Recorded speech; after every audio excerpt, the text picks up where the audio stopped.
ಬೆಂಗಳೂರಿನಲ್ಲಿ ಮಗನೇ ಹೆತ್ತ ತಂದೆ ತಾಯಿಯನ್ನ ಬರ್ಬರವಾಗಿ ಕೊಲೆ ಮಾಡಿದ್ದಾನೆ. ಕೌಟುಂಬಿಕ ವಿಚಾರಕ್ಕೆ ಪುತ್ರ ರೋಹನ್ ಭಟ್, ತಂದೆ ನವೀನ್ ಚಂದ್ರ ಭಟ್ ಹಾಗೂ ಡಾಕ್ಟರ್ ಶ್ಯಾಮಲಾ ಅವರನ್ನ ಬರ್ಬರವಾಗಿ ಕೊಂದಿದ್ದಾನೆ.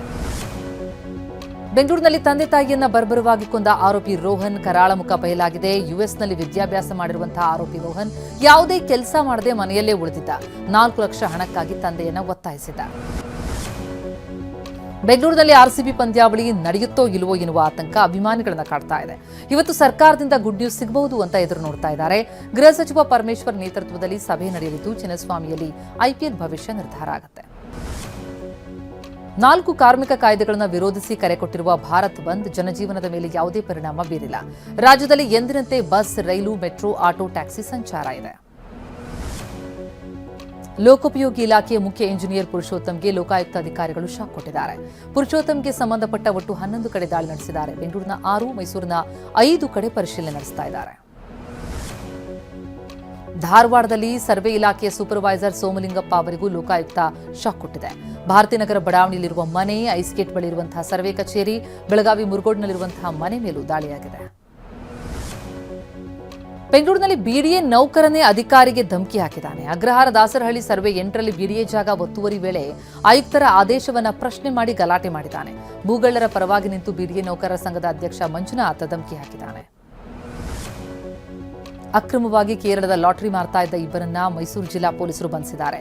ಪಿರಿಯಾಪಟ್ಟಣದಲ್ಲಿ ಬಂಧಿತರಿಂದ 55,200 ರೂಪಾಯಿ ಮೌಲ್ಯದ ಲಾಟರಿ ಟಿಕೆಟ್, 22,930 ರೂಪಾಯಿ ನಗದು ಜಪ್ತಿಯಾಗಿದೆ.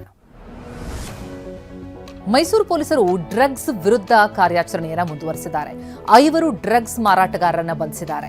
ಮಂಡಿಯಲ್ಲಿ 3.14 ಗ್ರಾಂ ಎಂಡಿಎಂಎ, ಉದಯಗಿರಿಯಲ್ಲಿ 50 ಗ್ರಾಂ ಗಾಂಜಾ ವಶಕ್ಕೆ ಸಿಕ್ಕಿದೆ. ಕೆಂಪೇಗೌಡ ವಿಮಾನ ನಿಲ್ದಾಣ ಕಸ್ಟಮ್ಸ್ ಅಧಿಕಾರಿಗಳು ಕಾರ್ಯಾಚರಣೆ ನಡೆಸಿ ಕ್ಯಾಂಡಿ ಪ್ಯಾಕೆಟ್ಗಳಲ್ಲಿ ಸಾಗಿಸ್ತಾ ಇದ್ದ ಮಾದಕ ವಸ್ತುಗಳನ್ನು ವಶಕ್ಕೆ ಪಡೆದಿದ್ದಾರೆ. ಬ್ಯಾಂಕಾಕ್ನಿಂದ ಆಗಮಿಸಿದ ಪ್ರಯಾಣಿಕರ ಲಗೇಜ್ ಪರಿಶೀಲನೆ ಮಾಡಿದಾಗ 1 ಕೆಜಿ 700 ಗ್ರಾಂ ಮಾದಕ ವಸ್ತು ಸೀಸ್ ಆಗಿದೆ. ಚಿರತೆಯೊಂದಿಗೆ ಬ್ಲಾಕ್ ಪ್ಯಾಂಥರ್ ರೌಂಡ್ಸ್ ಹೊಡಿತಾ ಇರುವಂತಹ ಅಪರೂಪದ ದೃಶ್ಯ ಪ್ರವಾಸಿಗರ ಕ್ಯಾಮೆರಾದಲ್ಲಿ ಸೆರೆಯಾಗಿದೆ. ಚಿಕ್ಕಮಗಳೂರು ಜಿಲ್ಲೆ ತರೀಕೆರೆಯ ಲಕ್ಕವಳ್ಳಿ ಭದ್ರಾ ಅಭಯಾರಣ್ಯದಲ್ಲಿ ಈ ಅಪರೂಪದ ದೃಶ್ಯ ಬೋಟ್ ಸಫಾರಿಗೆ ಹೋದವರ ಮೊಬೈಲ್ನಲ್ಲಿ ಸೆರೆಯಾಯಿತು. ನಟಿ ಶ್ರೀಲೀಲಾ ಇದೀಗ ತಮ್ಮ ವಿದ್ಯಾರ್ಥಿ ಜೀವನ ಮುಗಿಸಿ ವೈದ್ಯೆಯಾಗಿದ್ದಾರೆ. ಮುಂಬೈನ ಡಿವೈ ವೈದ್ಯಕೀಯ ವಿವಿಯಲ್ಲಿ ಆಯೋಜಿಸಲಾಗಿದ್ದ ಪದವಿ ವಿತರಣಾ ಘಟಿಕೋತ್ಸವದಲ್ಲಿ ತಮ್ಮ ವೈದ್ಯಕೀಯ ಪದವಿಯನ್ನು ಸ್ವೀಕರಿಸಿದ್ದಾರೆ.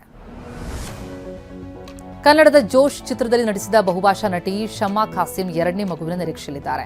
ಪತಿ ಶಾನಿದ್ ಆಸಿಫ್ ಹಾಗೂ ಮಗನೊಂದಿಗೆ ಬೇಬಿ ಬಂಪ್ ಫೋಟೋ ಶೂಟ್ ಮಾಡಿಸಿಕೊಂಡಿದ್ದಾರೆ.